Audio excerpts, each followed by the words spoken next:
దేవునికి మహిమ కలుగును గాక. దేవుని ప్రేమించి ఆయన పరిశుద్ధ సన్నిధిని చేరివచ్చిన ప్రియ విశ్వాసులందరికీ మన ప్రభువును ప్రియరక్షకుడైన యేసు క్రీస్తు వారి పరిశుద్ధ నామములో శుభాలు తెలియచేస్తూ ఉన్నాను. ప్రభునందు ప్రియులారా, ఈనాటి ధ్యానము కొరకు ఏర్పాటు చేయబడినటువంటి పరిశుద్ధ లేఖన భాగాలు ఈ రీతిగా ఉన్నాయి. మొదటిగా జ్ఞాని అయిన సొలొమోను రాసిన ప్రసంగి గ్రంథము 7వ అధ్యాయము 1 నుంచి 8 వచనాలు. రెండవదిగా అపోస్తలుడైన పౌలు రాసిన గలతీ పత్రిక 3వ అధ్యాయము 1 నుంచి 7 వచనాలు. అనగా ఇదే భాగాలను గడిచిన వారం కూడా మనము చదువుకున్నాం. దీని మూల అంశము ప్రసంగి గ్రంథములో చదువుకున్న 7వ అధ్యాయము నుంచి 8వ వచనాన్ని మనము ధ్యానం చేసుకున్నాం. కార్యారంభము కంటే కార్యాంతము మేలు. చాలాసార్లు మనం ఓ పని, లేదంటే ఓ ప్రయత్నం, లేదంటే మనము చేసే ఒక ప్రాక్టీస్ చాలా అద్భుతంగా మనం ప్రారంభిస్తాం. కానీ అందులో కొంత దూరం వెళ్ళిన తర్వాత భయం కలుగో, అలసిపోయో, లేదంటే భంగపడిపోయో ఆ ప్రయత్నాన్ని మనము విరమించి వెనుతిరిగిపోతూ ఉంటాం. ప్రస్తుతము మన దేశంలో అత్యున్నతమైనటువంటి సివిల్ సర్వీస్ యూపీఎస్సీ, ఎవరిని అడిగినా ప్రియులారా, స్కూలింగ్ చేస్తున్న ఎవరిని అడిగినా నీ టార్గెట్ ఏంటంటే మెజారిటీ ఆఫ్ ద స్టూడెంట్స్ ఏం చెప్తారంటే సివిల్స్. నేను సివిల్స్ చదవాలనుకుంటున్నానండి అంటే ఇక ఇంజనీర్స్, డాక్టర్స్ ఈ కేటగిరీ పక్కన పెడితే ప్రతి ఒక్కళ్ళ టార్గెట్, ప్రతి ఒక్కళ్ళ అంబిషన్, ప్రతి ఒక్కళ్ళ యొక్క ఆశ ఏమిటంటే నేను సివిల్స్ చేయాలి అని చెబుతూ ఉంటారు. నేను చాలామంది దగ్గర వింటూ ఉంటాను. ఓకే, 10th అయిన తర్వాత ఇంటర్మీడియట్ అయిన తర్వాత అటు బీటెక్, లేదంటే కొంతమంది ఎంబీబీఎస్ కూడా చేసేస్తూ ఉంటారు. కొంతమంది నార్మల్ డిగ్రీ చదివి సివిల్స్కి వెళ్తారు. బట్ ఈ సివిల్స్ని, ఆ టార్గెట్ని రీచ్ అయ్యే క్రమంలో 1 సంవత్సరం 2 సంవత్సరాల తర్వాత half of the people drop అయిపోతారు. ఎందుకంటే వాళ్ళకి అర్థమవుతుంది సివిల్స్ చదవడం అనేది అంత సులువైనటువంటి విషయం కాదు. ప్రపంచంలో ఏది అడిగినా సరే అసలు ప్రిలిమ్స్ పాస్ అవ్వడమే ఓ అద్భుతం. ప్రిలిమ్స్ పాస్ అయ్యారనుకోండి, మెయిన్స్ ఇక భరించలేనంత భారం అనమాట అండి. ప్రపంచంలో ఏదైనా ఎక్కడి నుంచి అయినా అడుగుతాడు, దానిని ఖచ్చితంగా మనము రాయాలి. ఓకే, కష్టపడి మెయిన్స్ కూడా మనం దాటేసాము. ఇక ఇంటర్వ్యూ 1:2, ఇంటర్వ్యూ 1:2. ఇక ఏమడుగుతాడు, అవతలోడుకు పిచ్చి పట్టి అడుగుతాడు, మనకి పిచ్చెక్కుతుందో ఆ ప్రశ్న విని తెలియదు. కానీ ఆ ఇంటర్వ్యూలో ఆన్సర్స్ ఎలా ఉంటాయి చెప్పాలంటే స్పాంటేనియస్గా చెప్పాలి. నువ్వు బుక్ నాలెడ్జ్తో కాదు, లేదంటే ఇంకా ఏదైనా ప్రపంచంలో ఉన్నటువంటి కరెంట్ అఫైర్స్ మరొకటి కాదు, స్పాంటేనియస్గా అడుగుతాడు. చాలా విచిత్రంగా కొన్నిసార్లు వారి ప్రశ్నలు బూతుల కింద అనిపిస్తూ ఉంటాయండి. కొన్నిసార్లు వారి ప్రశ్నలు ఎలా ఉంటాయి, బూతుల కింద అనిపిస్తూ ఉంటాయి. కానీ దాని యొక్క అంతరార్థము, దాని వెనుకున్నటువంటి ఉద్దేశం వేరు. అంటే ఒక అడ్మినిస్ట్రేటివ్ సుప్రీంగా ఉన్నప్పుడు నీ యొక్క జాబులో ఎలాంటి సమస్య వచ్చినా నీవు స్పాంటేనియస్గా రియాక్ట్ అవ్వాలి. అది ఆ ఇంటర్వ్యూ యొక్క మెయిన్ టార్గెట్ అన్నమాట అండి. ప్రియులారా, అసలు 1-2 అటెంప్ట్స్లో సగమంది డ్రాప్ అయిపోతారు. ప్రిలిమ్స్ తర్వాత పోరాడి ఇంకొంతమంది డ్రాప్ అయిపోతారు. మెయిన్స్ తర్వాత ఇంకొంతమంది. చివరికి ఇంతమంది చేసిన టాప్లో ఉన్నటువంటి 200-300 ఐఏఎస్ వస్తుంది. ఆ తర్వాత వారికి ఐపీఎస్ వస్తుంది. తర్వాత ఐఎఫ్ఎస్, ఇట్లా ఒక్కొక్క కేటగిరీ ఇస్తాడు. అంటే గట్టిగా ఒక 800-900, అప్పుడు వేకెన్సీని బట్టి 1000 లోపే ఉంటుందండి. 1000 కూడా ఉండదేమో, బహుశా 600-700 ఉంటుందేమో. అంటే ప్రారంభం అద్భుతంగా ఉంటుంది. ఆ స్కూలింగ్లో లేదా ఇంటర్మీడియట్ లేదా డిగ్రీ చదువుతున్నప్పుడు వారు అనుకుంటారు నేను సివిల్స్ ఎలాగైనా సాధించాను. నీ స్టార్టింగ్ బాగుంది, బట్ ఎండింగ్ మాత్రం డ్రాప్ అయిపోయావు. అయితే 1-2 అటెంప్ట్స్లో డ్రాప్ అయిపోయి ఉండొచ్చు, ప్రిలిమ్స్ తర్వాత డ్రాప్ అయిపోయి ఉండొచ్చు, మెయిన్స్ తర్వాత డ్రాప్ అయిపోయి ఉండొచ్చు, ఇంటర్వ్యూలో ఫెయిల్ అయిపోయి ఇక చిరాకు వచ్చి విసుకొచ్చి పోయి ఉండొచ్చు. మహా అయితే బహుశా 6-8 అటెంప్ట్స్ మాత్రమే అలౌ చేస్తారు. ఆ తర్వాత వారు అలౌ చేయరు. ప్రియులారా, కార్యారంభము కంటే కార్యాంతము మేలు. ఒక పని నీవు చాలా అద్భుతంగా ప్రారంభించవచ్చు, దాని యొక్క కంక్లూజన్, దాని యొక్క ముగింపు బాగపోతే నువ్వు ఎంత అద్భుతంగా ప్రారంభించినా నీవు ఒక ఫెయిల్యూర్ పర్సన్గానే ఉండిపోతావు. ఇది 70-80 ఏళ్ళ మట్టుకు. కానీ ఆత్మీయ జీవితంలో ఫెయిల్యూర్ పర్సన్గా ఉండిపోవడం కాదు, ఆ ఫెయిల్యూర్ తాలూకా రిజల్ట్ని నీవు లైఫ్ అంతా ఫేస్ చేస్తూ ఉంటాం. ఎందుకంటే అది అగ్ని ఆరని పురుగు చావని ప్రదేశం. పోన్లే, ఫెయిల్ అయితే ఫెయిల్ అయ్యా ఎంతకాలం చెప్పుకుంటారు, నేను చచ్చిపోయిన తర్వాత ఎవడో చెప్పుకునే అంత అవకాశం ఉండదు కదా. ఒక 70 ఏళ్ళు 80 ఏళ్ళు భరించేద్దాం అనుకుంటే అక్కడ అలా ఉండదు. నీ ఆత్మీయ జీవితంలో కార్యారంభము కంటే కార్యాంతము చాలా ముఖ్యమైనది. అందుకని మనం చదువుకున్నటువంటి 2వ భాగము గలతీ పత్రిక. ప్రభునందు ప్రియులారా, గలతీ పత్రికలో 3వ అధ్యాయము 3వ వచనం, మీరు ఇంత అవివేకులైతేరా, మొదట ఆత్మానుసారంగా ఆరంభించి ఇప్పుడు శరీరానుసారంగా పరిపూర్ణులు అవుతురా. రెండింటి ఉద్దేశం ఒకటే. కార్యారంభము కంటే కార్యాంతము మేలని జ్ఞానైన సొలొమోను చెప్తున్నాడు. ఆత్మీయ దృక్పథములు పౌలు చెప్తున్నాడు. నీవు ఆత్మీయంగా ప్రారంభించి శారీరకంగా పూర్ణులవుతారా? నిజమైన జీవితం చాలా ఆత్మీయంగా ఉంది. ప్రభువు పట్టుకున్న తర్వాత, ప్రభువుని ఎరిగిన తర్వాత, రక్షణ పొందుకున్న తర్వాత నీ జీవితం చాలా స్పిరిచువల్గా స్టార్ట్ అయింది. నిన్ను చూచి సమాజం ఆశ్చర్యపోయింది. నిన్ను చూచి నీ తోటివారు సంభ్రమాశ్చర్యములతో మునిగిపోయారు. నిన్ను చూచి అందరూ కూడా ముక్కును వేలేసుకున్నారు. ఎంత అద్భుతమైనటువంటి మార్పండి. ఒక మంచి విశ్వాసం, ఒక మంచి భక్తి, ఒక మంచి ఆత్మీయ జీవితం, ఒక మంచి ప్రార్థన, మరి అనుభవము. అయితే 1 ఏడు, 2 ఏళ్ళు, 3 ఏళ్ళు గడుస్తున్న కొద్దీ ఒకవేళ నీ అద్భుతమైనటువంటి ఆత్మీయ ఆరంభం అది ఒక పరిపూర్ణమైనటువంటి ఆత్మీయ ముగింపుగా లేకుండా భౌతికపరమైనటువంటి చాలామంది దైవజనులు, చాలామంది విశ్వాసులు ప్రియులారా ఒక అద్భుతమైనటువంటి ఆ స్పిరిచువల్ స్టార్ట్ వారి జీవితంలో పొందుకొని వారి ఎండింగ్ ఎలాగుందంటే ప్రియులారా అత్యంత దయనీయంగా, అత్యంత భ్రష్టంగా. ఓ సంసోనును తీసుకుందామండి. సంసోను యొక్క ఆ యొక్క లైఫ్ స్టార్ట్ ఎంత అద్భుతంగా ఉందండి. ఆ సంసోను యొక్క ముగింపు ఏమైపోయింది?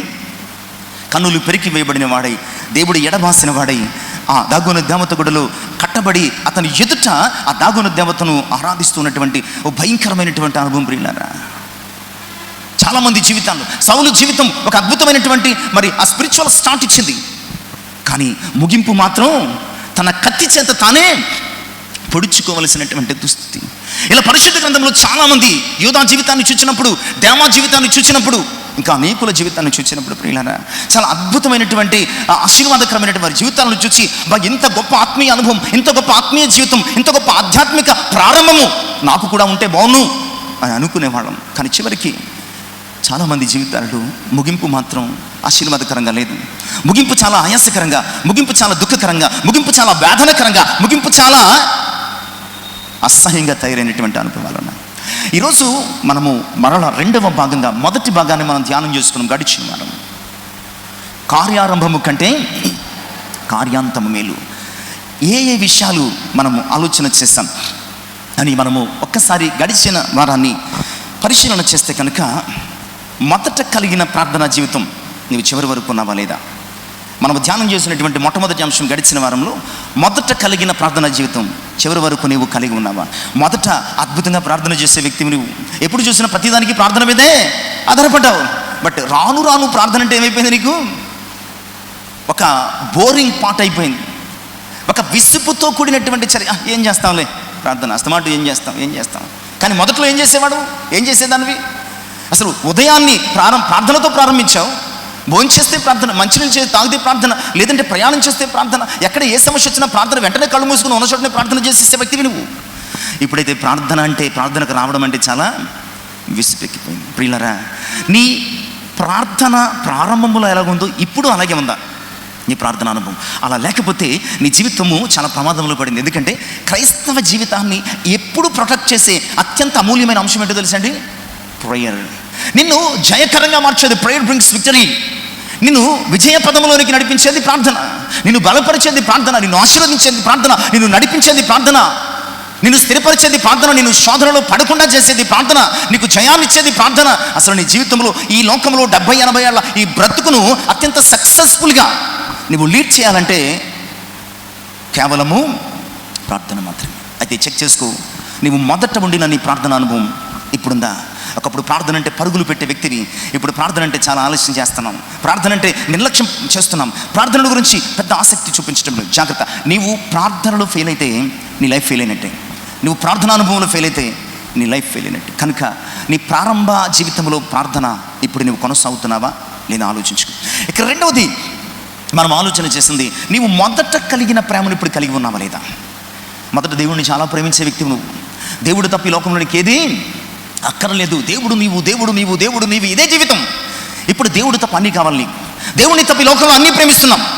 నువ్వు మొదట కలిగిన ప్రేమ, ఎఫెసీ సంఘాన్ని హెచ్చరిస్తున్నాడు, ఆ మొదటి ప్రేమను నువ్వేం చేశావు? వదిలేసావు. నువ్వు చాలా అద్భుతంగా నన్ను ప్రేమించి నా కొరకు శ్రమ పడ్డావు, సహించావు. నాకు నచ్చనివి నీకు నచ్చలేదు, కానీ ఇప్పుడు అసలు నేనే నచ్చకుండా పోయాను నీకు. ఎఫెసీ సంగతి మాట్లాడుతున్నాడు. ఆ మొదట ఉండిన ప్రేమను వదిలితేవని నీ మీద తప్పు. 99 మార్క్స్ వచ్చినాయండి. ఎఫెసీ లాస్ట్ వీక్ కూడా చెప్పాను. ఎఫెసీ సంఘానికి ఎన్ని మార్కులు వచ్చినాయండి? 100కు 99 మార్కులు వచ్చినాయి. బట్ ఆయన ఆ ఎఫెసీ సంఘం యొక్క ఆన్సర్ షీట్ మీద ఏం రాశాడంటే ఫెయిల్ అని రాశాడు, ఫెయిల్డ్ అని రాశాడు. ఏమిటంటే ఒక మార్కు తక్కువ వచ్చింది. ఆ మార్క్ ఏంటంటే ప్రేమ. మొదట ఉండిన ప్రేమ ఏం చేసింది? సంఘం వదిలేసింది. ఎందుకంటే లోకాన్ని ప్రేమించడానికి అలవాటు పడిపోయింది, లోకంలో ఉన్న వాటిని ప్రేమించడానికి అలవాటు పడిపోయింది. కనుక ఎఫెసీ సంఘాన్ని గురించి ఆయన హెచ్చరిక జారీ చేస్తున్నాడు. ఇదిగో నువ్వు మొదట ఉండినటువంటి ప్రేమను, నీ యవ్వన కాలపు ప్రేమను నువ్వు విడిచిపెట్టవు. ఇది కూడా గడిచిన వారం ధ్యానం చేసుకున్నాం. ఇక గడిచిన వారము చివరి అంశంగా, మూడవ అంశంగా మనం ధ్యానం చేసుకున్నది, మొదటి ఉన్న విశ్వాసాన్ని నీవు చివరి వరకు కొనసాగిస్తున్నావు. మొదట ఉన్న విశ్వాసాన్ని చివరి వరకు నీవు కొనసాగించగలుగుతున్నావు. నిజమే, మొదట్లో ప్రభువును చాలా విశ్వసించే వ్యక్తి, ప్రతిదానికి దేవుని మీద ఆధారపడ్డావు, అంతే కదండి. ప్రతిదానికి మొదట దేవుని మీద ఆధారపడ్డా. కష్టం వస్తే దేవుడు, శ్రమ వస్తే దేవుడు, సమస్య వస్తే దేవుడు, ఆనందం కలిగిన దేవుడే. ప్రతి దానికి నీవు దేవుని మీద ఆధారపడ్డావు. దేవుడు నిన్ను పిలిచినప్పుడు నీ విశ్వాస యాత్ర చాలా గ్రాండ్గా స్టార్ట్ అయిందండి. చివరికి వచ్చేసరికి విశ్వాసము తాలూకా అస్త్రాలు, వెపన్స్ ఒక్కొక్కటిగా నీవు కోల్పోతూ వచ్చావు. అందుకని ఈరోజు నన్ను మళ్ళీ అడుగుతున్నాడు, నీవు మొదట కలిగిన విశ్వాసాన్ని ఇప్పుడు కూడా కలిగి ఉన్నావా? అబ్రహామును మనం ఎగ్జాంపుల్ తీసుకున్నామండి. అబ్రహాము పిలిచినప్పటి విశ్వాసం 12వ అధ్యాయంలో ఆదికాండం చూస్తాం. అబ్రహాము విశ్వాసాన్ని గురించి రాయబడిన సందర్భాలు, సంఘటనల గురించి ఆలోచన చేస్తే 22వ అధ్యాయం. సాధారణంగా ఒక ప్రయత్నం చాలా అద్భుతంగా ప్రారంభమవుతుంది, ముగింపు మాత్రం అద్భుతంగా ఉన్నప్పటికీ ఎంతో కొంత అందులో మనము తగ్గిపోతూ ఉంటాం, ఓపిక తగ్గిపోతుంటుంది. బట్ అబ్రహాం అలా కాదు. దినదినము గడుస్తున్నప్పుడు, సంవత్సరం గడుస్తున్నప్పుడు, 75 సంవత్సరాల వయసులో దేవుడు అబ్రహామును పిలిచాడు. 100 ఏళ్ళు దాటేయండి. ఇంచుమించు ఇస్సాకును బలి అడిగినప్పుడు ఇస్సాకు 12 ఏళ్ళు 14 ఏళ్ళు ఉండవచ్చు. అంటే 100 మీద 14, 12 ఏళ్ల పైబడిన వయసు అనమాట అండి. 75 ఏళ్ళ వయసు అప్పుడు పిలిస్తే విశ్వాసంతో వెంబడించాడు. 114, 112 సంవత్సరాల వయసులో దేవుడు మళ్ళీ ఒకసారి టెస్ట్ చేశాడు. అబ్రహాం, నీకొక్కడైనటువంటి కుమారుని పలానా కొండ మీద నాకు బలిగా అర్పించింది. వెంటనే ఉదయం లేచాడు, ఏం మాట్లాడలేదు, కట్టెలు చిరుకున్నాడు, గాడిద మీద పెట్టాడు, పనివారిని తీసుకున్నాడు, కొడుకుని తీసుకున్నాడు, బయలుదేరిపోయాడు. మోరియా కొండ దగ్గరికి వెళ్ళేటప్పుడు పనివారిని, గాడిదని పక్కన పెట్టి కట్టెలు తీసి ఆ కుమారుని తల మీద పెట్టి పైకి వెళ్ళి కట్టెలు పేర్చి కుమారుని దాని మీద పడుకోబెట్టి కత్తి తీసాడు. ఇప్పుడు చెప్పండి, అబ్రహాము విశ్వాసం పెరిగిందా తగ్గిందా? ఓకే, మరి నీ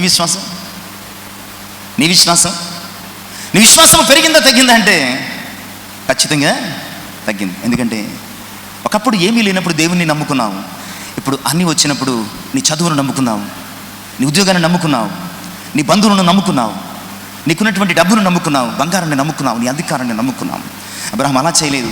అబ్రహాం పిలువబడినప్పటికీ ఇప్పటికీ చాలా గొప్పోడు, ధనవంతుడైపోయాడు, ఆశీర్వదించబడ్డాడు. అబ్రహాము దేవుడు అన్ని విషయాల్లో కూడా ఆశీర్వదించాడు. అలాంటి స్థితిలో కూడా అతనికి ఒకే ఒక్క సమస్య, బిడ్డ. ఆ బిడ్డ వచ్చిన తర్వాత కూడా దేవుని మీద విశ్వాసాన్ని పోగొట్టుకోలేదు. కార్యారంభము కంటే కార్యాంతం మేలు. నీ మొదట ఉండిన ప్రార్థనా జీవితం చివర ఉంటే నీ జీవితము విజయ పదంలో నడుస్తుంది. నీ మొదట ఉండిన ప్రేమ నువ్వు చివరి వరకు కొనసాగిస్తే నీవు ప్రయోజనకరమైన వ్యక్తిగా ఉంటావు. నీకు మొదట ఉండిన విశ్వాసం చివరి వరకు ఉండగలిగితే అబ్రహాం వలె దేవునికి మనం స్నేహితులం అయిపోతాం. అనేక విశ్వాసులకు మాదిరికరంగా మనం ఉంటామన్న సంగతిని జ్ఞాపకం చేస్తున్నాం. ప్రియులారా, ఈరోజు మరికొన్ని విషయాలు ఆలోచన చేయడానికి సిద్ధపడదాం. కార్యారంభము కంటే కార్యాంతం మేలు. ఇది ఆత్మీయ దృక్పథంలో పరిశీలన చేసుకుంటాం. ఇప్పటి వరకు నీ మొదట ఉండినటువంటి ప్రార్థన, ప్రేమ, విశ్వాసం చివరి వరకు ఉందా లేదా? ఇక మరికొన్ని విషయాలు ఈరోజు మనము ఆలోచన చేయడానికి సిద్ధపడతామంటే, మత్తయి సువార్త 24వ అధ్యాయం 13వ వచనం. మత్తయి సువార్త 24వ అధ్యాయం 13వ వచనం. అంతము వరకు సహించిన వాడెవడు? 10వ అధ్యాయం 22. మత్తయి సువార్తనే 10వ అధ్యాయము 22వ వచనం కూడాను.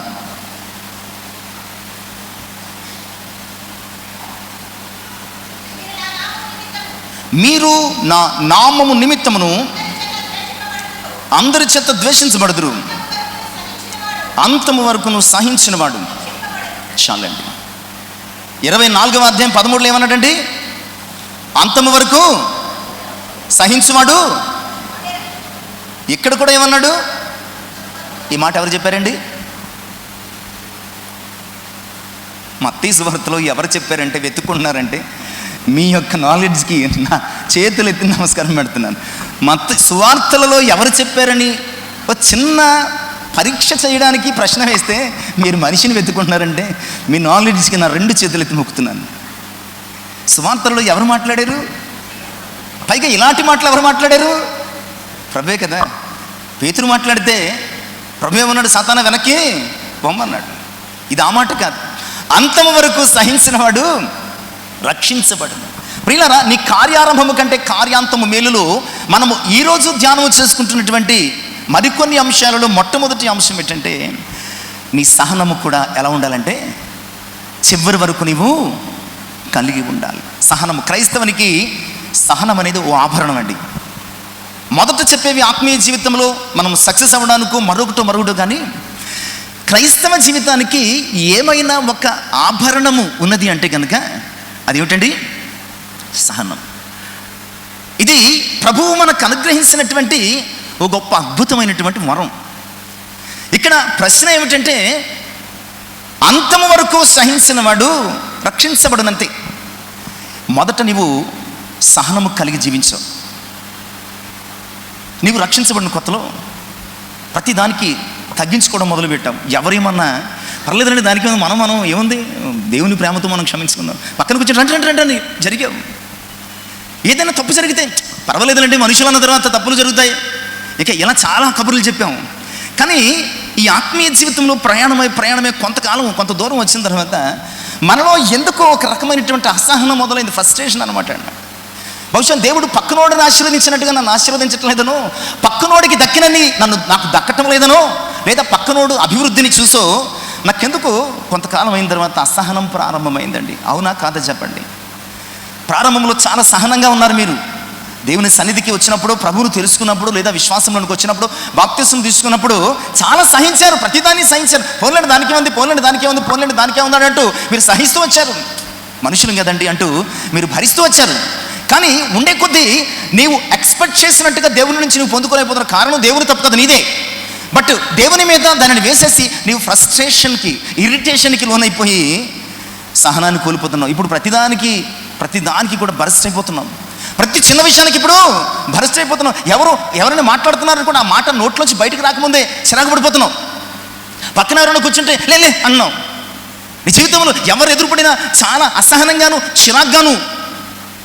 నేను చూసి పక్కన వాళ్ళు ఏమనుకుంటున్నారంటే, ఎంత చిరాకు పడిపోతున్నారు ఏంటమ్మా, ఏమైనా ప్రాబ్లం ఉందా అన్నట్టుగా చిరాకు పడిపోతుంది. సహనం లేదు. ప్రారంభంలో ఉన్నటువంటి సహనము ఇప్పుడు నీ జీవితంలో లేకపోవడం ఇది చాలా ప్రమాదకరం. ఎందుకంటే ఏదైనా ఒక లిమిట్ ఉంటుంది. ఈ ల్యాంప్కి ఒక లిమిట్ ఉంది. అంతకు మించి పవర్ సప్లై అయిందనుకోండి, ల్యాంప్ ఏమవుతుంది? వెళ్ళిపోతుంది. మనం కారో బైక్ నడుపుతున్నాం, దానికి ఒక లిమిట్ ఉంటుంది. లిమిట్కి మించి మనం డ్రైవ్ చేసామనుకోండి, రైడ్ చేసామనుకోండి, ఏమవుతుంది? యాక్సిడెంట్ అవుతుంది. మన శరీరంలో కూడా షుగర్ అని, బీపీ అని రకరకాల పరిస్థితులు ఉంటాయి.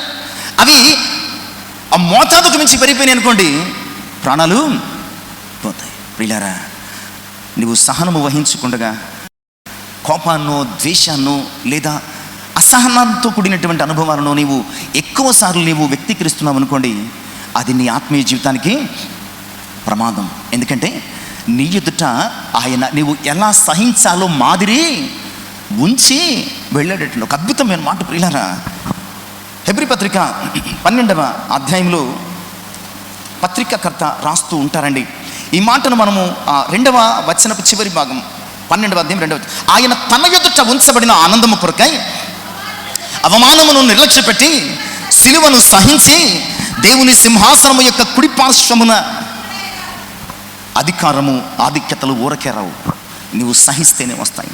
ముఖ్యంగా క్రైస్తవ విశ్వాసిగా నీవు మొదట ప్రారంభములో సహిస్తే సరిపోదు. కొంతమంది ఏమంటారంటే, ఏంటంటే ప్రతిదానికి చిరాకు పడుతున్నారంటే, ఈ మధ్యన బీపీ వచ్చిందండి, లేదంటే షుగర్ కొంచెం బాగా పెరుగుందండి. రీలరా, ఎందుకు బీపీ వచ్చిందంటే, పైన నేను గడిచిన వారం ధ్యానం చేసుకున్నాం కదా, అవి నీ జీవితంలో సరిగా లేవు. అంటే ప్రార్థనానుభవం లేదు, ప్రేమించడం మానేశావు, విశ్వాసం లేదు. అందుకనే ప్రతిదానికి నీలో లేనిపోయిన టెన్షన్, ఫ్రస్ట్రేషన్ వచ్చి బీపీ పెరిగిపోయింది. అందుకనే సహనాన్ని కోల్పోతున్నావు. అది కూడా నీ ప్రాబ్లమే. నీకు మొదట ఉండిన సహనం చివరి వరకు ఉండగలిగితేనే. ఒక పరుగు పందెంలో పరుగెడుతున్నాడండి, ఆ పరుగు పెట్టే వ్యక్తి సగం దూరం వెళ్ళిన తర్వాత శరీరం సహకరించదండి, కాళ్ళు చేతులు లాగేస్తా, పీకేస్తూ ఉంటాయి, అడుగు పడ్డానికే అది సిద్ధత చూపించదు. అలాంటి పరిస్థితుల్లో కూడా గెలవాలనుకున్నవాడు ఏం చేస్తాడంటే శక్తి అంతా కూడా తీసుకుని మరింత ఫోర్స్గా పరిగెట్టడానికి సిద్ధపడతాడు. ఆత్మీయ జీవితం కూడా అంతే.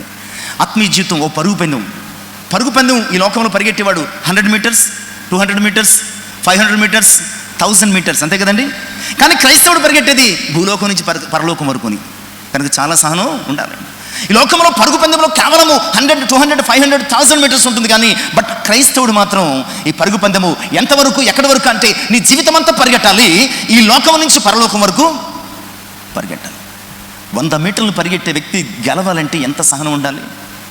అలాంటిది ఈ లోకం నుంచి పరలోకానికి పరిగెట్టాలంటే నీ సహనము ప్రారంభములో ఉన్న దానికంటే చివరి వరకు వచ్చేసరికి ఇంకా అది ఇంక్రీజ్ అవుతూ ఉండాలి, అది ఇంకా అభివృద్ధి చెందుతూ ఉండాలి, అది ఇంకా రిస్టోర్ కాబడుతూ ఉండాలి నీ జీవితంలో.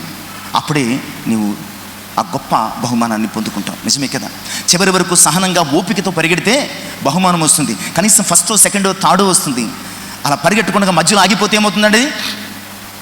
డిస్క్వాలిఫై. అసలు దానికి పోటీలోనే లేకుండా పక్కకు నెట్టేస్తూ ఉంటారు. ప్రియులారా, సహనం అనగానే మనకు గుర్తొచ్చే వ్యక్తి ఎవరు? యాకోబు పత్రిక 5వ అధ్యాయం 11వ వచనం. యాకోబు పత్రిక 5వ అధ్యాయం 11వ వచనం. త్వరగా చదువుదాం.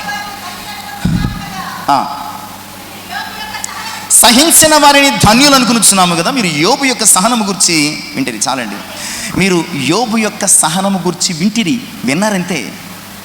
మనం ఏం చేసామండి? విన్నామంతే. యోబు సహనాన్ని మన జీవితంలో మనం అప్లై చేసుకోవటం లేదు, ఇంప్లిమెంట్ చేసుకోవటం లేదు. యోబు సహనముల గురించి వింటిరి కదా.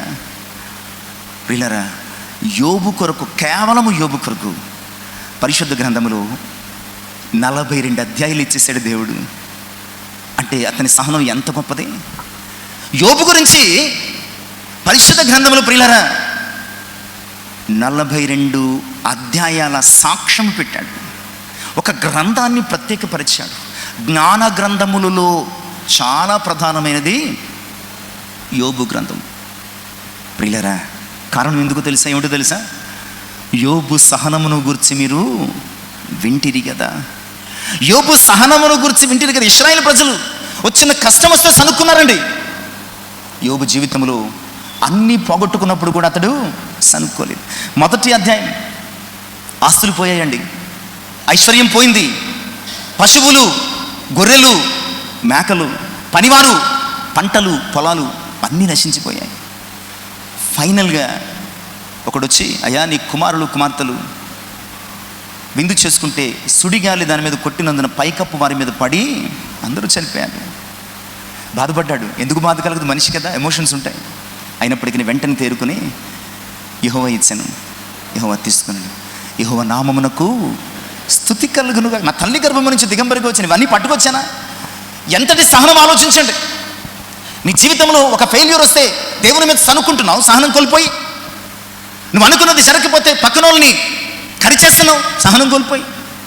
నీ జీవితంలో చిన్న చిన్న ఫెయిల్యూర్స్, చిన్న చిన్న అవాంతరాలు ఏర్పడినప్పుడు దానికే ఫ్రస్ట్రేట్ అయిపోతున్నావు, డిప్రెషన్లోనికి వెళ్ళిపోతున్నావు. యోబుని గురించి ఆలోచిస్తే అతని శ్రమలు అనడానికి కూడా మనకి మనసు రాదు, అంత భయంకరమైన పరిస్థితులు. అప్పుడు కూడా యోబు సహనాన్ని పోగొట్టుకున్నాడండి? పోగొట్టుకోలేదు. నా తల్లి గర్భం నుంచి దిగంబరిని ఇచ్చాను, దిగంబరిగా వెళ్ళిపోతాను, యెహోవా ఇచ్చాను యెహోవా. యోబు సహనమును గురించి వింటారు కదా, విన్నారంటే దాని అర్థం ఏంటంటే మీరు కూడా అంతము వరకు సహనము గలవారై ఉండాలి, మీరు కూడా అంతము వరకు సహించువారై ఉండాలి. వినడం మట్టుకు మాత్రం కాదు, పరిశుద్ధ గ్రంథము చదవడానికో వినడానికో కాదు, మన జీవితంలో దానిని ఇంప్లిమెంట్ చేసుకోవడానికి, మన జీవితంలో దానిని అన్వయించుకోవడానికి, మన జీవితంలో ఆ ప్రకారము నడవడానికి దేవుడి గ్రంథాన్ని ఇచ్చాడు. ఇది మనకొక మార్గదర్శి, గైడ్. ఇది మనకొక దిక్సూచి. ఇది మన జీవితంలో ఒక పునాది, ఆధారం, ఆశీర్వాదం అని. ఇందులో ఒక మాట చెప్పాడంటే అది నీ కొరకు నా కొరకే. అది చెప్తున్నాడు. యోబు సహనము గురించి విన్నారు కదా. అతడు అన్నీ పోగొట్టుకున్నప్పుడు, పిల్లలను కూడా కోల్పోయినప్పుడు అతడు దేవుని స్తుతించాడే కానీ సహనాన్ని కోల్పోలేదు. 2వ అధ్యాయానికి వచ్చేసరికి అపవాది అంటున్నాడు, తన వరకు సమస్య రాకపోతే ఎవడు మాత్రం ఏం చేస్తాడు? తిట్టుకోలేడు కదా. పోయినా ఇంకో సంపాదించుకోవచ్చు అనుకుంటాడు. తన వరకు వస్తే తెలుస్తుంది, అంతే కదండి. మనం అప్పుడప్పుడు అంటాం, నీ వరకు వస్తే తెలుస్తుంది. సరే, ప్రాణము మట్టుకు నీకు అధికారం లేదు కానీ శరీరం అంతా అరికాలం మొదలుకు నన్నెత్తి వరకు మొత్తేసాడండి. ఎక్కడ చూసినా భయంకరమైనటువంటి పుండ్లు, కురుపులు. ప్రియులరా, అతడు చెల్ల పెంకులతో గోక్కున్నాడట. కారణం ఏంటంటే ఇవన్నీ ఊడిపోయినాయి. చెల్ల పెంకులతో గోక్కోవడానికి కారణం ఏంటో తెలుసా? గోర్లు కూడా ఊడిపోయి. చిల్ల పెంకులతో గోక్కుంటే చర్మము ఊరకనే అలాగా మీరు అరటిపండు తొక్కో లేకపోతే మామిడి పండు తొక్కో ఒలిచినట్లు చర్మం ఊడిపోతుంది, మాంసం రాలిపోతుంది, రస్సులు కారుతున్నాయి, రక్తము కారుతుంది, చుట్టూ ఈగలు ముసురుతున్నాయి, చెమటకు ఎండకు బగ్గుమని వాళ్ళంతా మండుతుంది. చిన్న బ్లేడ్ తెగితే బెంచి మధ్య ఆ చెయ్యి ఇరుక్కుపోయి చిన్న గాయమైతే ఎలా ఉంటుంది మనకి? అప్పుడు పక్కన ఎవరైనా ఉండాలి. పక్కన ఎవరైనా ఉంటే ఈ కోపం అంతా ఏం చేస్తాం? పక్క వ్యక్తి మీద చూపించేస్తాం. అలాంటిది శరీరములు ఎక్కడ స్వస్థత లేదండి.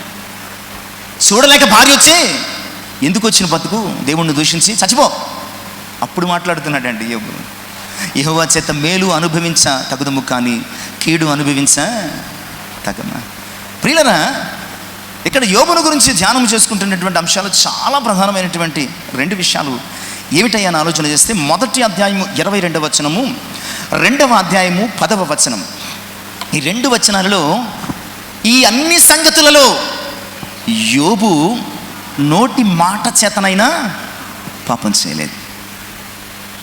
ఇది సహనం అంటే.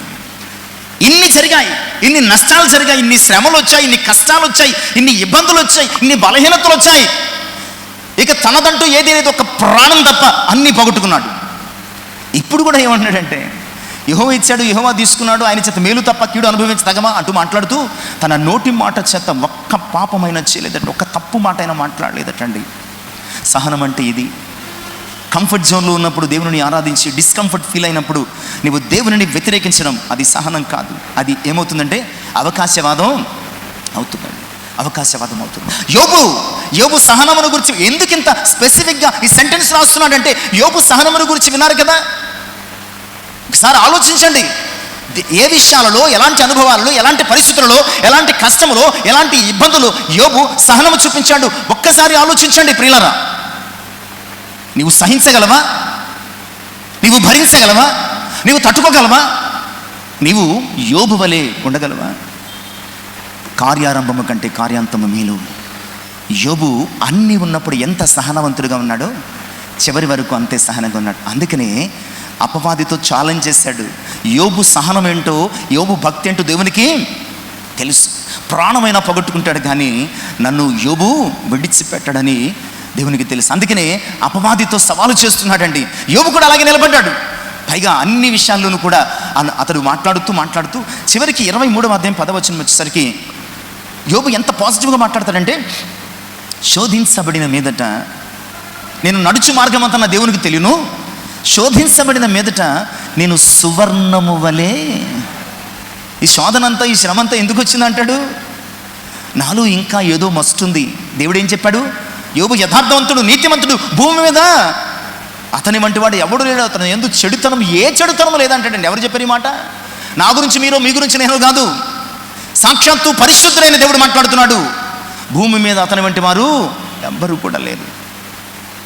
అలాంటి వ్యక్తి అంటున్నాడు, శోధించబడిన మీదట నేను అంటే ఇంకా ఏదో నాలో బలహీనత ఉన్నది, తప్పిదం ఉన్నది, అపరాధం ఉన్నదని యోబు భావిస్తున్నాడు. మనం ఎందుకు అసహనం ఫీల్ అవుతున్నామంటే మనం భక్తులం అనుకుంటున్నాం కనుక. శ్రమలో, శోధనలో, సమస్యలో ఎందుకు మనం ఫ్రస్ట్రేట్ అవుతాం తెలుసా? ఎంత భక్తిపరునైన నాకు ఈ శోధనలు ఏంటి, ఎంత ప్రార్థనాపరునైనటువంటి నాకు ఈ శోధనలు ఏంటి అనే ఆ ఫాల్స్ ప్రెస్టేజ్లో మనం ఉంటామండి. అందుకనే మనం ఫ్రస్ట్రేట్ అవుతాం. నేను తప్పిదం చేశాను కాబట్టి నాకు ఈ శ్రమ కరెక్ట్ అని అనుకుంటే మనం సహనం కోల్పోవలసిన అవసరం ఉంది. యోబు అలా అనుకున్నాడు. ఇంకా నాలో ఏదో అపరాధం ఉన్నది, ఇంకా నాలో ఏదో అతిక్రమం ఉన్నది, ఇంకా నన్ను ఆయన శుద్ధ సువర్ణము వలె చేయడానికి నన్ను ఈ యొక్క ఆ శోధనకు అప్పగించాడని భావిస్తున్నాడు. కనుకనే యోబు సహనము గురించి విన్నారు కదా. యోబు సహనము ఆస్తులు పోగొట్టుకున్నప్పుడు పోలేదు, ఐశ్వర్యం పోగొట్టుకున్నప్పుడు పోలేదు, బిడ్డలను పోగొట్టుకున్నప్పుడు పోలేదు, శరీరము కుళ్ళిపోయినప్పుడు పోలేదు, భార్య విడిచిపోయినప్పుడు పోలేదు, స్నేహితులు కూర్చుని యోబు మీద నిందలు వేస్తున్నప్పుడు పోలేదు. పైగా అంటున్నాడు, శోధించబడిన తర్వాత నేను సువర్ణము వలె. నిజమే ప్రియులారా, ఈరోజు నీవు ఒకప్పుడు సహనంగా ఉన్నావు, ఇప్పుడు ఎందుకు సహనము కలిగి లేకుండా ఉన్నావు? ఒకప్పుడు నీ సహనముతో అందరిని సన్మానించావు, ఇప్పుడు ఎందుకు ప్రతిదానికి గొడవలు పెట్టుకుంటున్నావు? ప్రతిదానికి ఎందుకు తొందరలు పెడుతున్నావు? ప్రతిదానికి ఎందుకు ఫ్రస్ట్రేట్ అవుతున్నావు? ప్రతిదానికి ఎందుకు ఇరిటేట్ అవుతున్నావు? ప్రతిదానికి చిరాకు పడుతున్నావు పక్క వాళ్ళ మీద? ప్రతిదానికి నీవు తొందరకరంగా ప్రవర్తిస్తున్నావు. ఏమైంది ఆ సహనము ఈరోజు? ఏమైంది ఆ సహనము? నెట్టి పరిస్థితులు నీవు అంతము వరకు సహిస్తేనే కానీ ప్రియులారా నువ్వు ఎలాంటి మేలు పొందుకోలేవు. చూద్దామండి, అంతము వరకు సహిస్తేనే కానీ ఎలాంటి మేలు పొందుకోలేమని వాక్యము సెలవిస్తుందండి. ఈ మాటను మనము చదువుకుందామండి.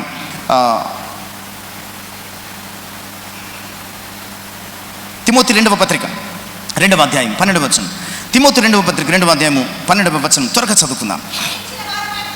సహించిన వారమైతే ఆయనతో కూడా సహించిన వారమైతే ఆయనతో కూడా ఏలుదము అంటాడండి. అలాగే మరొక మాట కూడా మనము చూద్దామండి.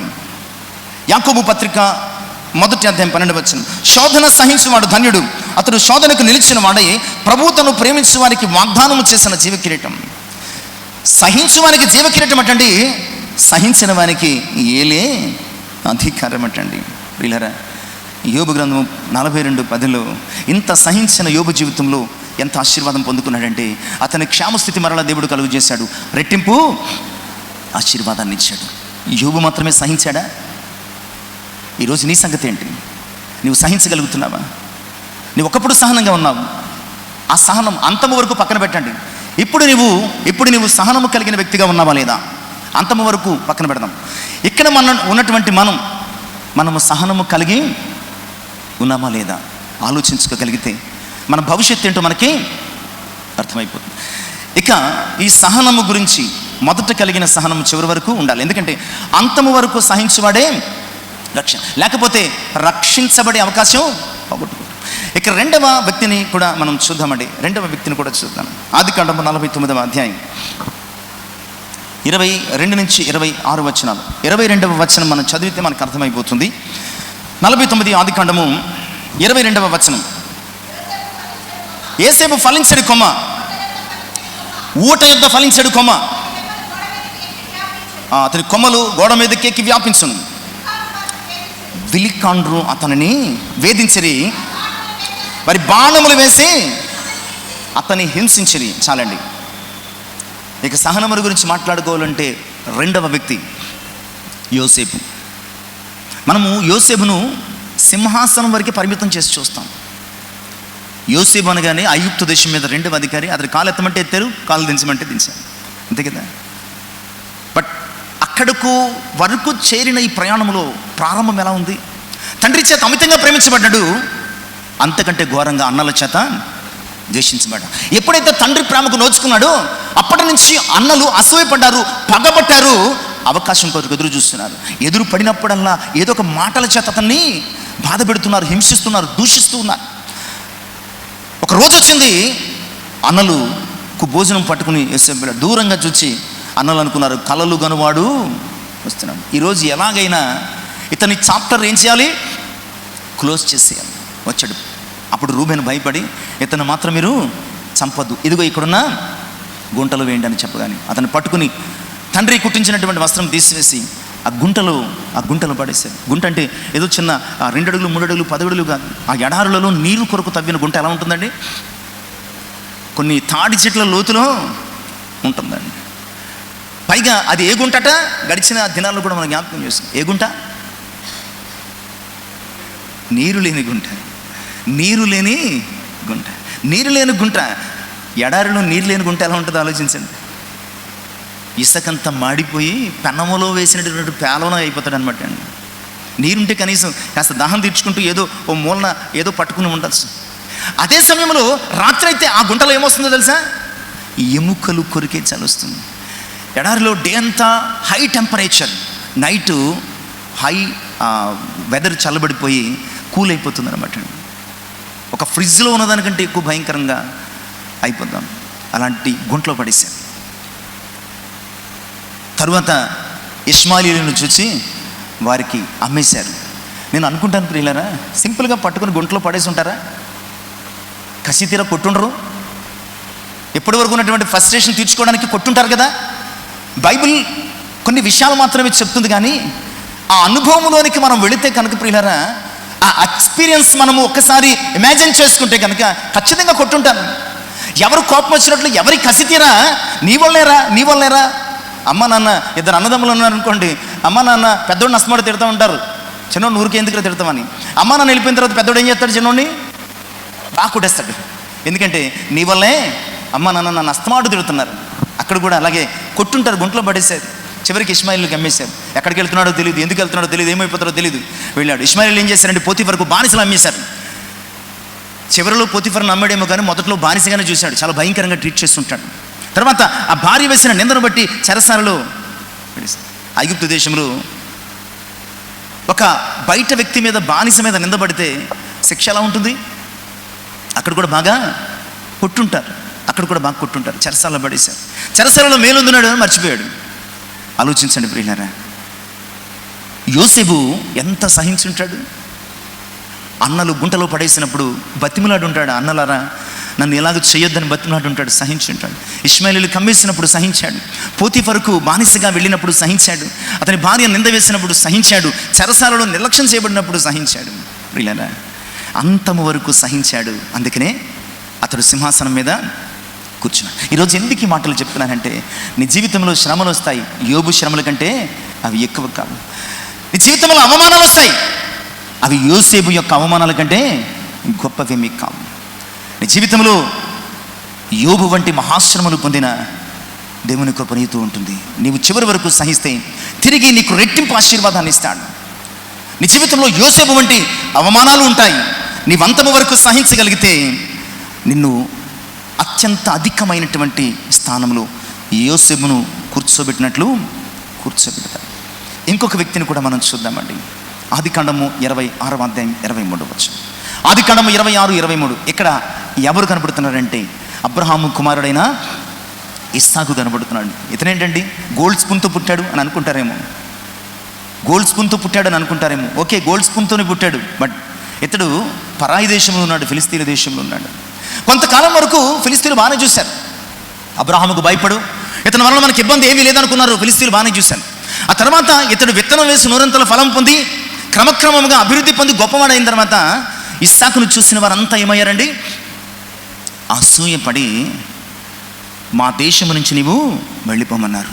ఇక్కడే పొలాలు ఉన్నాయి, ఇక్కడే పంటలు ఉన్నాయి, ఇక్కడే చాలా పెట్టుబడి పెట్టేశాడు. ఉన్న పళంగా వెళ్ళిపోమంటే అది ఎంత శ్రమ. మాట్లాడాడండి, గొడవ పెట్టుకున్నాడా? బెంచ్ మీద ఎదురు ఒక వ్యక్తి కూర్చున్నాడు. ఆ తర్వాత ఎవరు వచ్చి కూర్చున్నారు. మీరు వెనకెళ్ళి కూర్చోండి అంటే ఎలా ఉంటుంది? మీరు వెనకెళ్ళి కూర్చోండి ఏ అంటాడు. మొదట కామ్గానే అంటాడు, ఏమీ లేదు ఎవరో వస్తారు, నేను వచ్చాను కదా అంటాడు. ఇంకా గట్టిగా మాట్లాడమనుకోండి, అక్కడి నుంచి గొడవ, ఇబ్బంది ఇస్తాం కదా. కానీ ఇక్కడ వెల్ సెటిల్డ్ అనమాట అండి. ఆ ఫిలిస్తీన్ల దేశంలో ఈ యొక్క ఇస్సాకు వెల్ సెటిల్డ్, పొలాలు ఉన్నాయి, ఆ విత్తనం వేశాడు, చక్కటి పంటలు పండుతున్నాయి, హ్యాపీగా బతికొస్తున్నాడు, మంచి పేరుంది. సడన్గా రాజు కబురు పెట్టాడు, మా దేశం విడిచి వెళ్ళిపోయాడు. సహించాడు తప్ప మారు మాట్లాడలేదు. గెరారు లోయలోనికి వచ్చి టెంట్ వేసుకున్నాడు. మళ్ళీ అక్కడ బావి తవ్వి వ్యవసాయం ప్రారంభించుకుందాం అనుకున్నాడు. వెంటనే గెరారు కాపురులు వచ్చి, ఇది నీ భూమి కాదు, ఇది మా భూమి, ఇక్కడ నువ్వేం తవ్వినా అది మాదే అన్నారు. ఆ బావి లాగేసుకున్నారు, ఆ వెల్ లాగేసుకున్నారు. మళ్ళీ ఇంకో చోటుకు వెళ్ళారు, మళ్ళా ఒక నుయ్యి తవ్వుకున్నాడు, మళ్ళా నీళ్లు పడ్డాయి, మళ్ళీ అక్కడికి వచ్చి లాగేసుకున్నారు. ఎక్కడికి వెళ్ళినా లాగేసుకున్నారు. ప్రియులారా, సహనం అని ఎందుకన్నానంటే అతను ఏ స్థలంలో కూడా కుదురుగా ఉంచలేదు. వెళ్ళిన ప్రతి చోట అవమానం, వెళ్ళిన ప్రతి చోట అసహనం, వెళ్ళిన ప్రతి చోట సమస్య. ఇది నీది కాదు, ఇది నీది కాదు, ఇది నీది కాదు. భయంకరంగా ట్రీట్ చేశారు, టార్చర్ చేశారు. ఎక్కడైనా ఇస్సాకు మాట్లాడాడండి, వెళ్ళిపోమంటే వెళ్ళిపోయాడు, అంతే. వెళ్ళిపోమంటే వెళ్ళిపోయాడు, తగాదా పెట్టుకోలేదు. ఎందుకంటే అబ్రహాము నేర్పిన సంస్కారము అలాంటిది. అబ్రహాము లోతుతో తగాదా పెట్టుకోలేదు కదా, అలాగే అదే సంస్కారంతో సహనంతో ఇస్సాకు పెరిగాడు కనుక ప్రియులారా, మనం చెప్పుకున్నటువంటి 26, 23 కూడా అలాగే మరొక చోటుకు బెయిర్షెబాకి వెళ్ళి అక్కడ టెంట్ వేసుకున్నాను. అప్పుడు దేవుడు ప్రత్యక్షమయ్యాడు. ఇస్సాకు, నీ తండ్రి అయినటువంటి అబ్రహాము దేవుడును నీకు తోడైనాను, భయపడకు. ఎవరైతే అతన్ని భయంకరంగా టార్చర్ చేశారో ఆ నెక్స్ట్ డే మార్నింగ్ ఇస్సాకు దగ్గరికి వచ్చారు. అబీమెలెకు, ఫీకోలు, ఇక తదితర బృందం అంతా వచ్చేసి, నీ ఎడల మేము చాలా తప్పు చేశాం, నేను అలా పంపించాడు మంచిది కాదు, దేవుడు నీకు తోడై ఉన్నాడని ఇప్పుడు మేము తెలుసుకున్నాం, నీతో మాకు విరోధం అయితే కుదరదు, సంధి చేసుకుందామని బతిమలాడారు. ఆ రాత్రి వారికి భోజనం పెట్టి ఉదయం సంధి చేసి పంపించాడు. ప్రియులారా, సహించుకున్నాడు కనుక రాజులాగే బతికాడు అక్కడ, అంతే కదండి. ఇస్సాకు సహించుకున్నాడు కనుక రాజు వచ్చి అతని దగ్గర క్షమాపణ కోరి సంధి కుదుర్చుకున్నాడు. ఇస్సాకు మాత్రం రాజులాగా వారికి విందు చేసి వారిని క్షమించి పంపేశాడు. నీ సహనం ఎలా ఉంది? యోబు వలె అంతము వరకు ఉంటే రెట్టింపు ఆశీర్వాదం. యోసేపు వలె అంతము వరకు, చివరి వరకు నీవు సహించగలిగితే నీదే అధికారము, సింహాసనం.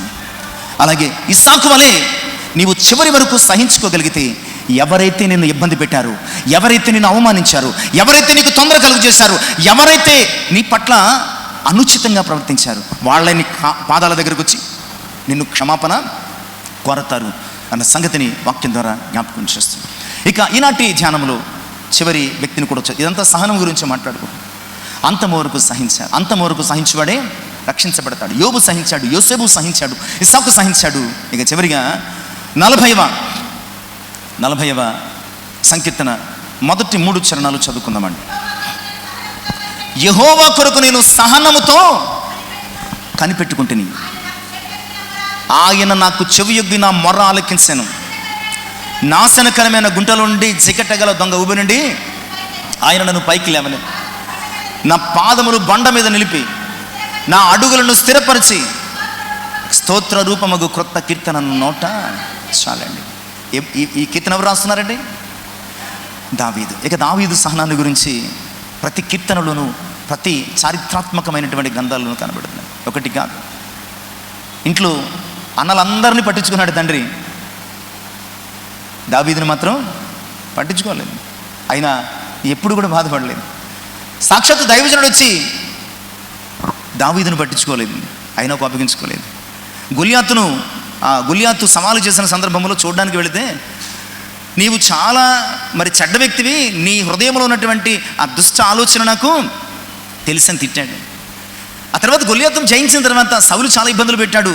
శత్రువులు తరిమారు, అవమానించారు, నిందించారు, హింసించారు, సొంత వారికి తిరగబడ్డారు. ఒక్కటి కాదండి, సింహాసనం అధిష్ఠించే వరకు కూడా ప్రియులరా దావీదు చాలా శ్రమలు పొందాడండి. ఎక్కడ కుదురుగా లేడు, పరుగులు పెట్టాడు. అరణ్యాలు తినడానికి తిండి లేదు, ఉండడానికి నివాసం లేదు. రాజే శత్రువై అందరూ వ్యతిరేకులై అతను తరుముతున్నప్పుడు పరుగులు పెట్టాడు. ప్రియులరా, ఎక్కడ దేవుని మీద కోపగించుకోలేదండి. బాధ కలిగితే కీర్తనలు రాసుకునేవాడు, బాధ కలిగితే కీర్తనలు రాసుకునేవాడు, పాడుకునేవాడు. ఎక్కడ కోపగించలేదు, ఎక్కడ దేవుని మీద తిరుగుబడలేదు. ఎక్కడ కూడా ఎందుకు వచ్చిన ప్రభువా నాకు ఈ బాధలు అని దేవుని యొక్క కృప పట్ల అతను వ్యతిరేక భావం చూడలేదు. ఇక్కడ అంటున్నాడు, నేను యెహోవా కొరకు సహనముతో కనిపెట్టు, నేను సహించాను అంటున్నాడండి దావీదు. నేను సహించాను, నా శ్రమలలో సహించాను, నా ఇబ్బందులలో సహించాను, నా ఒంటరితనంలో సహించాను, నా అవమానంలో సహించాను, ప్రాణాపాయ పరిస్థితుల్లో నేను సహించాను, ప్రతి సమయంలోనూ సహించాను. సహించాడు కాబట్టి ఏలాడు. వీళ్ళారా 78వ సంకీర్తన 70 నుంచి 72 చరణాలు గడిచిన దినాలు కూడా చాలాసార్లు మనం చదువుకున్నాము. గొర్రెల దొడ్డిలోంచి సింహాసనమునకు నడిపించాను. దావీదును, తన సేవకుడైన దావీదును గొర్రెల దొడ్డిలోంచి పిలిచి సింహాసనము మీద కూర్చుండబెట్టెను అన్నటువంటి మాట చూస్తాం. నిజమే కదా, సహించువారు ఏలుతారు. ఇంత అమూల్యమైనటువంటి సహనము అనే ఈ ఆభరణం, ఆణిముత్యం ఈరోజు నువ్వు కలిగి ఉన్నావా? ఒకప్పుడు నేను బాగా సహించేవాడినండి, ఇప్పుడే కోపం వస్తుంది. ఒకప్పుడు నేను చాలా భరించేవాడినండి, ఇప్పుడు ఎందుకు భరించలేకపోతున్నానండి? ఎందుకు నీలో సహనం లేకుండా పోయింది? ఎందుకు నీవు సహించడం లేదు? నీవు అంతం వరకు సహిస్తేనే రక్షించబడతావు. అంతం వరకు సహిస్తేనే నీ జీవితంలో జీవకిరీటం, అంతం వరకు సహిస్తేనే నీవు ప్రభువుతో కూడా ఏలే వ్యక్తిగా ఉంటావు. నీకు సహనము లేకపోతే ఆయన నిన్ను సహించే ఆ అవకాశము ఉండదు అన్న సంగతిని దేవుని యొక్క వాక్యం ద్వారా జ్ఞాపకం చేస్తాం. ప్రభువు సహించాడు, మనము కూడా సహించబద్దులమైనాం. మన ఎదుట ఉంచబడినటువంటి సాక్షి సమూహము, యోబు సహించాడు, రెట్టింపు ఆశీర్వాదాన్ని పొందాడు. యోసేపు సహించాడు, అతడు సింహాసనం మీద కూర్చున్నాడు. ఇస్సాకు సహించాడు, శత్రువులు వచ్చి పాదాలకు తల వంచారు. దావీదు సహించాడు. ఇంత గొప్ప రాజు ఇశ్రాయేలీల చరిత్రలో ఎక్కడా కనిపించడు. ఈరోజు నీవు సహిస్తున్నావా? ప్రతిదానికి చిరాకు పడుతున్నావా? ప్రతిదానికి ఇబ్బంది పడుతున్నావా? నీవు సహించగలిగితే జీవకిరీటం, సహించగలిగితే రక్షణ, సహించగలిగితే ఆయనతో కూడా ఏలుతామన్న సంగతిని జ్ఞాపకం చేస్తున్నాను. కనుక ఈరోజు ప్రియులారా, ప్రతిదానికి ఉండాల్సిన చాలా ప్రధానమైన అంశం ఏంటంటే పేషెన్స్ ఉండాలి. మనం పేషెంట్ అయినా అయిపోతాం కానీ పేషెన్స్ చూపించాం.